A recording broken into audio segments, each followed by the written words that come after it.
News time मध्ये तुम्हा सर्वांचं स्वागत।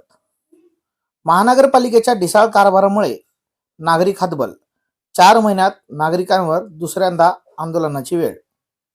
आशिया खंडातील एक नंबर असलेल्या पिंपरी चिंचवड महानगरपालिकेच्या हद्दीत समाविष्ट झालेल्या साईनगर, विकासनगर व आदर्शनगर या भागाचा मागील 27 वर्षापासून अद्यापही विकास झालेला नसल्याने हे भाग अद्यापही दुर्लक्षित आहेत। पिंपरी चिंचवड महानगरपालिकेचा महागडा कर भरूनही नागरिकांना अद्याप मूलभूत सुखसुविधा मिळत नसल्याने नागरिक हैराण झाले आहेत।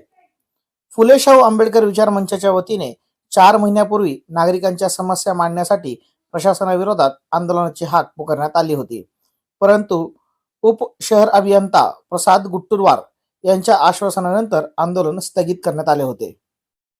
मात्र 4 महिने उलटूनही सध्याची परिस्थिती जैसे थे आहे, परंतु आश्चर्याची बाब म्हणजे महानगरपालिकेच्या कागदावर संबंधित कामे ही वर्क इन प्रोग्रेस असल्याचे दाखविण्यात आले आहे। प्रशासनाच्या वेळ काढूपणामुळे त्रस्त झालेल्या धर्मपाल तंत्रपाळे, निलेश तरस तसेच राजेंद्र तरस यांनी पुन्हा एकदा हजारो नागरिकांना सोबत घेऊन आंदोलनाचा बडगा हाती घेतला आहे। विकासनगर येथील प्रमुख चौकात मागील 2 दिवसापासून ठिय्या आंदोलन सुरू करण्यात आले आहे। त्यात माळवाले नगर येथील रस्ता, शिंदे पेट्रोल पंप ते एमबी कॅम्प रस्त्याचे रुंदीकरण तसेच साईनगर येथील 60 फुटी डीपी रस्ता हे बनविणे या आंदोलनकर्त्यांची प्रमुख मागणी आहे। आज आंदोलनाच्या दुसऱ्या दिवशी माजी नगरसेवक गोपाल तंत्रपाळे यांच्या पुढाकाराने विधानसभेचे उपाध्यक्ष अण्णा बनसोडे यांनी आंदोलनकर्त्यांना भेट दिली, तसेच त्यांच्या समस्या जाणून घेऊन येत्या सोमवारी दुपारी 1 वाजता अण्णा बनसोडे यांच्या कार्यालयात महानगरपालिका प्रशासन तसेच आंदोलनकर्त्यांची संयुक्त बैठक घेऊन तोडगा काढण्याचे आश्वासन अण्णा बनसोडे यांनी दिले आहे। पिंपरी चिंचवड महानगरपालिकेच्या हद्दीतील प्रश्न सोडवण्याच्या दृष्टिकोनातून माझी आपल्या सर्वांना अशी विनंती असेल की हे जे तिन्ही तुम्ही प्रश्न सांगितलेले हे पिंपरी चिंचवड महानगरपालिकेच्या हद्दीतील प्रश्न आहेत आणि अतिशय छोटे आहेत, पण तुमच्या दृष्टिकोनातून अतिशय हे मोठे प्रश्न आहेत। हे प्रश्न सुटले तर देवळूर परिसरातील नागरिकांच्या ज्या रस्त्याच्या अडीअडचणी त्या अडीअडचणी सुटतील आणि त्या योग्यतेने त्या सर्वांना त्या ठिकाणी राहत असलेल्या नागरिकांना खऱ्या अर्थाने दिलासा मिळेल।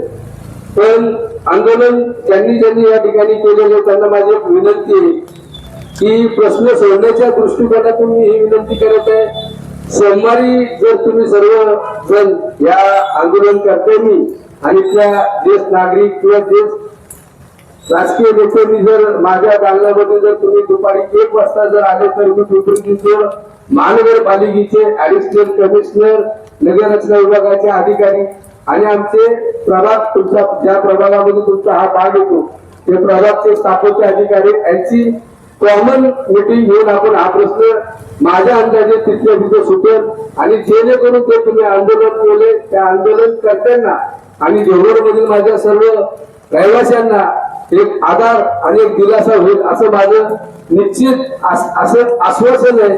असं समजून आपण सर्वांनी जर सोमवारी माझ्या ऑफिसमध्ये जर आले तर मी तिथे तुमच्या लोकांची आणि आमच्या सर्व अधिकाऱ्यांची त्या ठिकाणी मीटिंग आयोजित करतो आणि खऱ्या अर्थाने हा प्रश्न कसा सुटेल त्यावर आपण निश्चित मार्ग काढू एवढंच आश्वासन या ठिकाणी देतो।